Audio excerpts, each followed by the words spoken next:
Hello everyone, welcome back to the Georgia Bassmaster channel. Out here at this awesome Mill waterfall location. I haven't been here in about 3 years. We're not actually going to be fishing below the waterfall. We're going to be fishing above the waterfall in a swamp. This river slash creek, whatever it is right here, it's actually a creek. This creek runs into the Flint River, so there could technically be shoal bass in this location of creek right here. So we might get a couple casts, and then we have the 2 kayaks. I have Dad with me today. We're going to put our kayaks in. There's largemouth bass, bowfin, crappie. Hopefully I can get like a big bass and a big bowfin up here on the top side of this. But without any further ado, we're gonna go ahead and get to fishing. We'll see you guys when we get down there. Peace.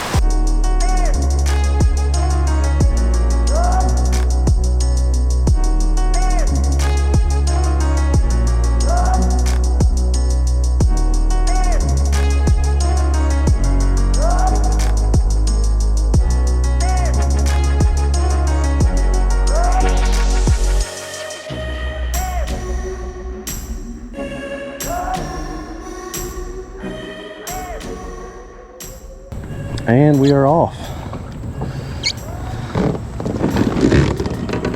You what? Oh, already? It's pretty fast then.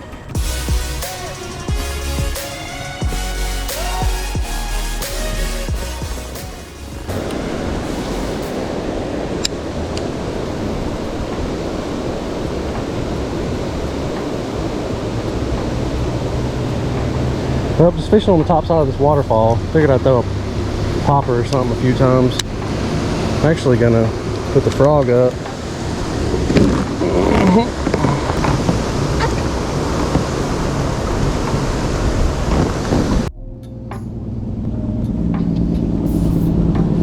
Pretty cool view out here though. Dad and I just throwing some frogs over here, top of these pads. Looks so good. Here, fishy, fishy. Come on out of these pads, boy. Come on. All right, so we're gonna head up the creek. I figured the cooler water is gonna be headed up here. My dad's up there now. But yeah, I've always had better luck at this location, up creek. It gets shallower, it gets narrower. There's less places for fish to be. But also a lot of these guys with big boats that come fish out in this little swamp, they can't really get up there. So right now we're just gonna get the pedal drive and pedal our way up to the top. Dad's up there with some paddles. We're gaining on them fast. If you guys have ever wondered the speed difference between a pedal drive and paddles, no competition at all. It's muddy, but the water is cool. I just heard one behind me somewhere.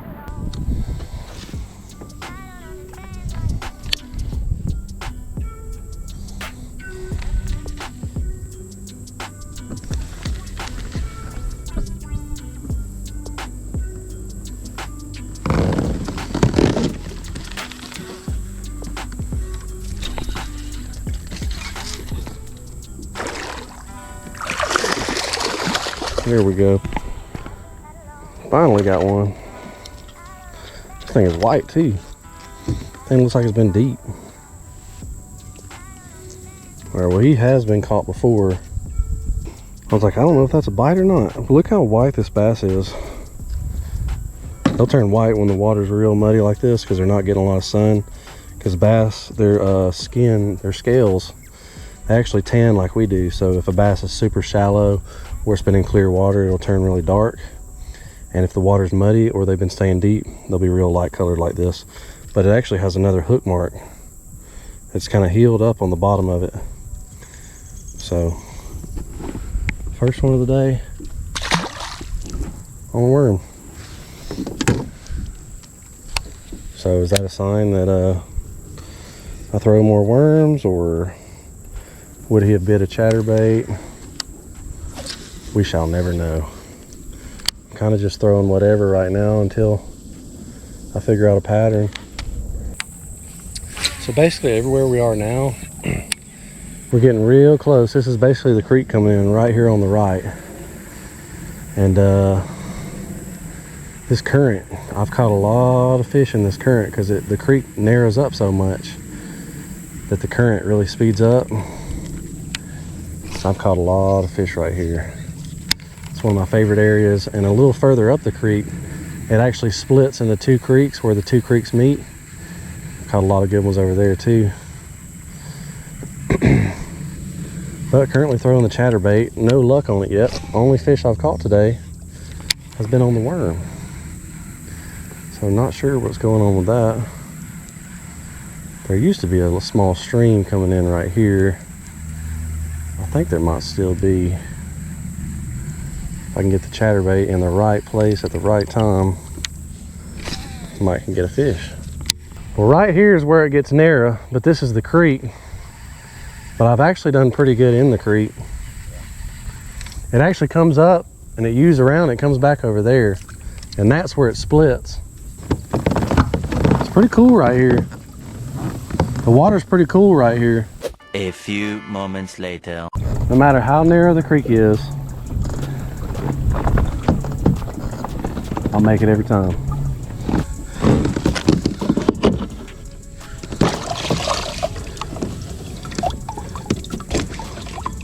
Ugh.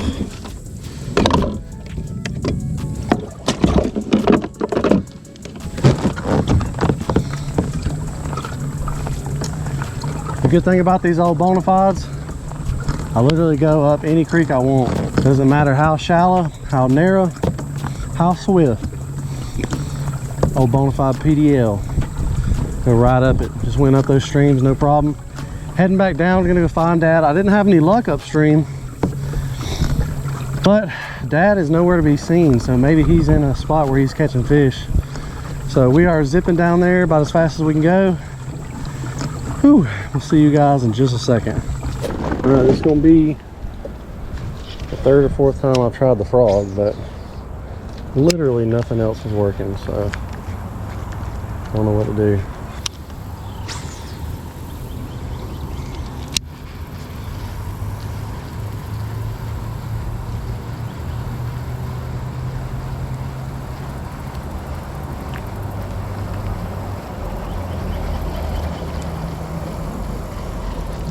Have y'all ever been this close to the edge? Might have just send it.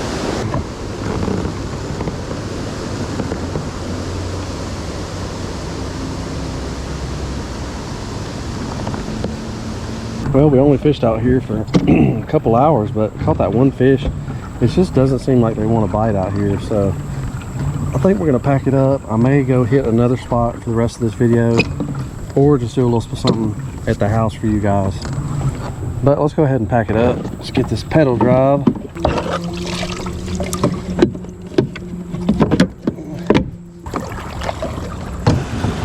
I was also thinking they could be 4 foot up in that grass too, and you can't really get to them.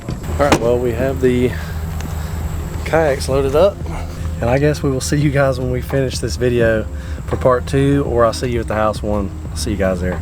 All right, everybody, welcome back to the old Georgia Bassmaster tackle wall. We're back here at the house. I kind of just wanted to close out the video, show you guys a couple of things I got from officially completing my Georgia Bass Slam earlier this year, and I remember last year a lot of you guys were like, hey, did you complete it? What happened when you completed it?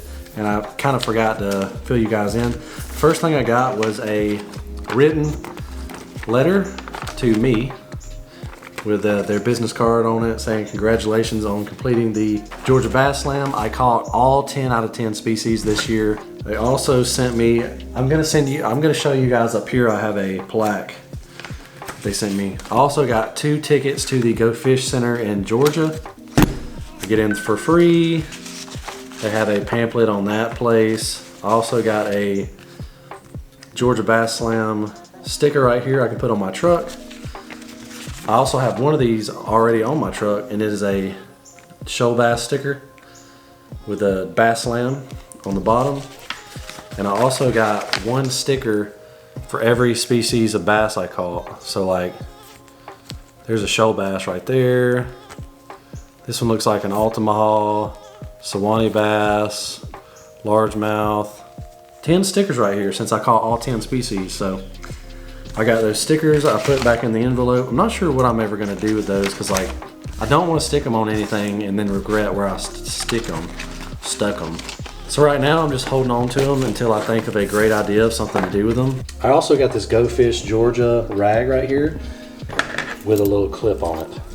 Up here is where my 2022 slam and my 2021 slam is. And right here behind me, I had a subscriber, a friend of mine called Brandon Ramey. He sent me this portrait right here to my house one day, surprised me with that. So I got a big Georgia Bassmaster portrait, got my 2 Georgia Bass Slams. I'm gonna have a bunch of other different awards I'm supposed to be getting later this year for catching Georgia Angler Awards. I'm gonna put them all up here.